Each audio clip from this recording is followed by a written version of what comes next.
नोकरी करण्यापेक्षा कुठला व्यवसाय केला पाहिजे. त्यामुळे गायींचं कसं माहितीये का, काय तोटा सुद्धा सहन करावा लागतो, नफा बी मिळतो. त्यामुळं सहन करावं लागतं कुठली ना कुठली गोष्ट तरी.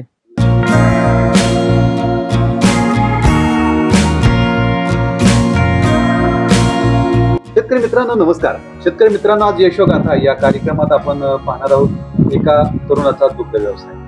शुभम बापूराव रुपनवर असं या तरुणाचं नाव आहे आणि माळशिरस परिसरातील शुभम दुग्ध व्यवसाय करत आहेत. तर या दुग्ध व्यवसाय निवडण्याचं कारण काय, आज यांना हा व्यवसाय परवडतोय का आणि कमी दर असताना हा व्यवसायात त्यांनी काय नियोजन केलं याबद्दलची संपूर्ण अशी माहिती आजच्या या व्हिडिओमधून आपण समजून घेणार आहोत. नमस्कार शुभम. नमस्कार. तर सुरुवातीला ओळख करून द्या तुमची.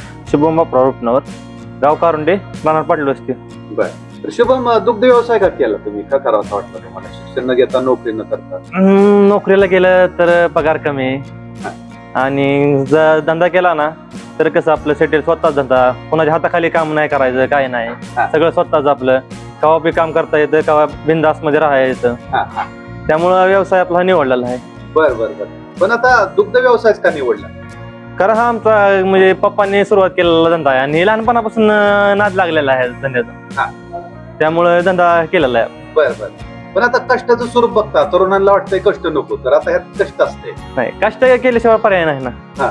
कष्ट केलं तरच पैसा आहे, नाही तर काय आहे तो. बरं. नोकरीला गेलं तरी नोकरावणी काम करावं लागतं, तर कष्ट करावं लागतंय 24 तास. तसं इथं नाही ना. आपल्याला पाहिजे तेवढं काम करायचं, निवांत राहायचं, बिंदास फिरायचं, बिनकाळजी एकदम. आता किती शिक्षण किती झाले आपलं? ग्रॅज्युएट झाले, BCA केलंय. BCA केलंय? हो, BCA केलं. बरं. BCA करून सुद्धा तुम्ही दुग्ध व्यवसाय करता?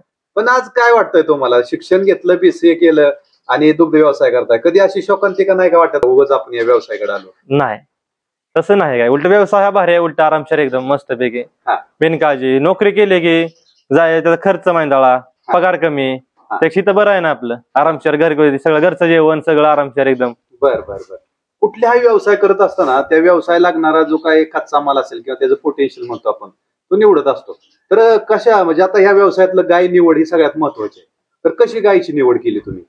गायची निवड ही कशी, क्वालिटी बघायची, तिची जात बघायची, त्यानुसार ते गायी आपण खरेदी करायच्या.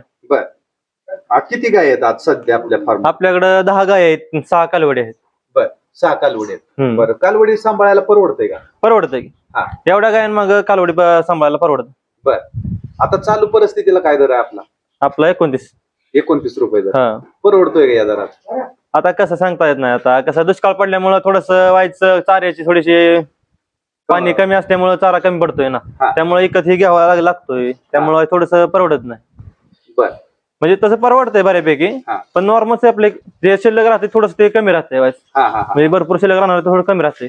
तसं त्यांनी दुष्काळात दर द्यायला पाहिजे होता ह्या, पण त्यांनी दिला नाही शासनाने, त्यामुळे थोडस हे आहे. आपल्या 10 गाय आहेत फार्मवरती, 6 कालवडी आहेत. बरं बरं. आता काय काय वेगळं पण आहे आपल्या फार्म मध्ये? आपण सगळं सुविधा केली गायांसाठी. पाणी सुविधा केलेली आहे, एका जाग्यावर आरामशीर पाणी पिऊ शकतात, जाऊ वाटत त्यांना ते पाणी पिऊ शकतात आरामशीर एकदम.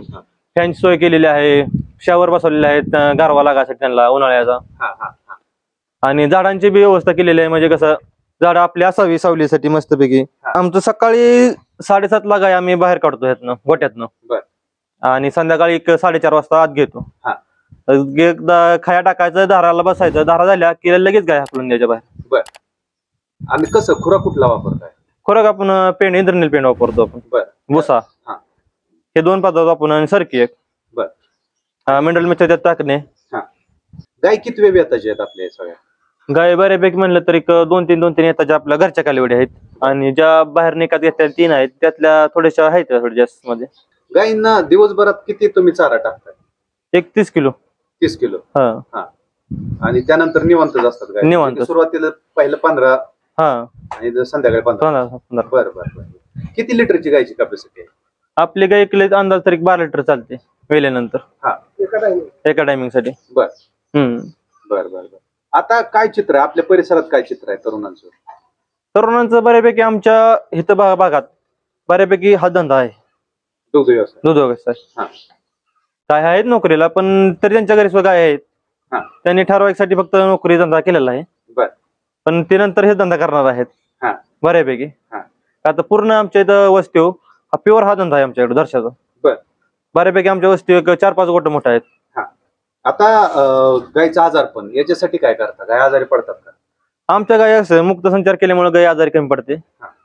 दगडी होत नाही, त्याला कुठला आजार होत नाही. एकदम मोकळ्या वातावरणात एकदम मोकळं पाय मोकळं होतात गायांचे.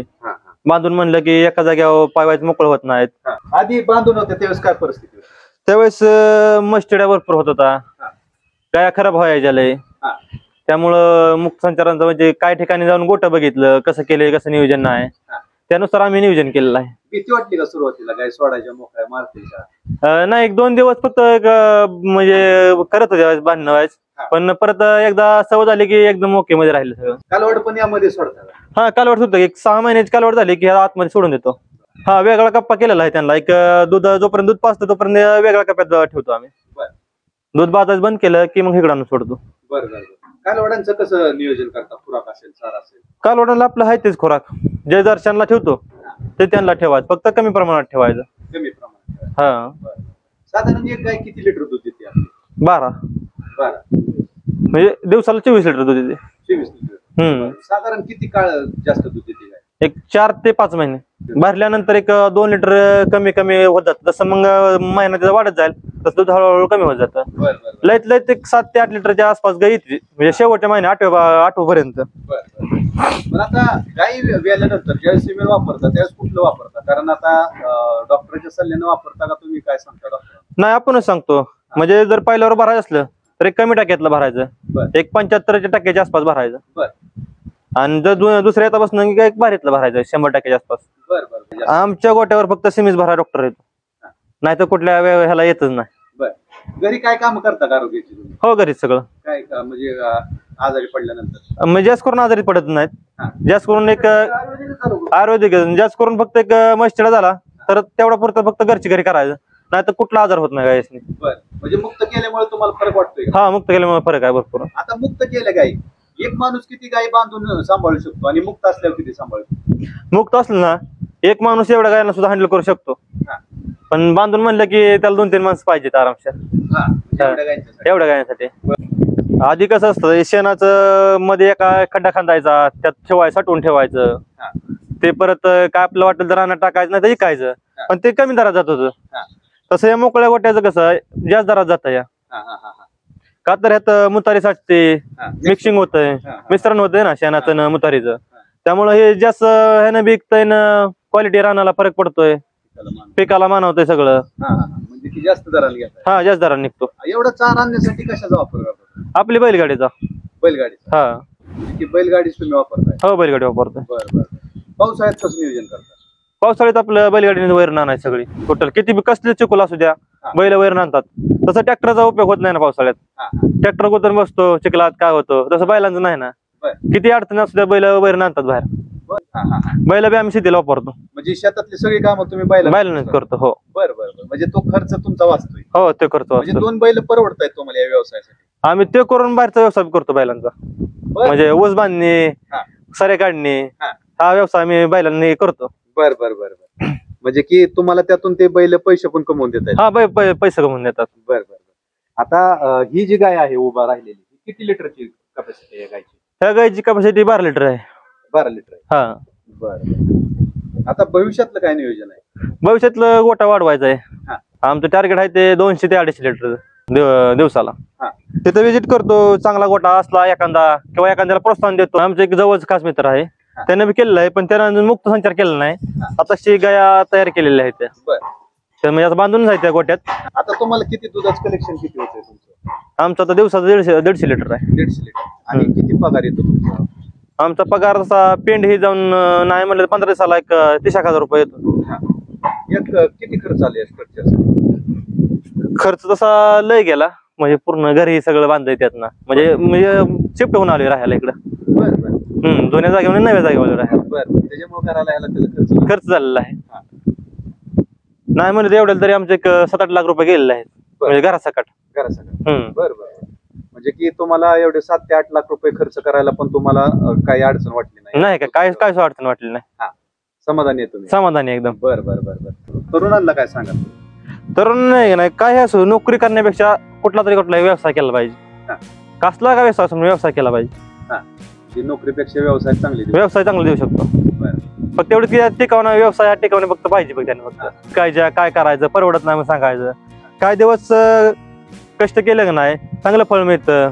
त्यामुळं गायींचं कसं माहितीये का काय छोटा स्वतः सण करावा लागतो नफा बी मिळतो. त्यामुळं सण करावं लागतं कुठली ना कुठली गोष्ट तरी. समाधान येतो. हो आम्ही समाधानी आहे एकदम. धन्यवाद. धन्यवाद.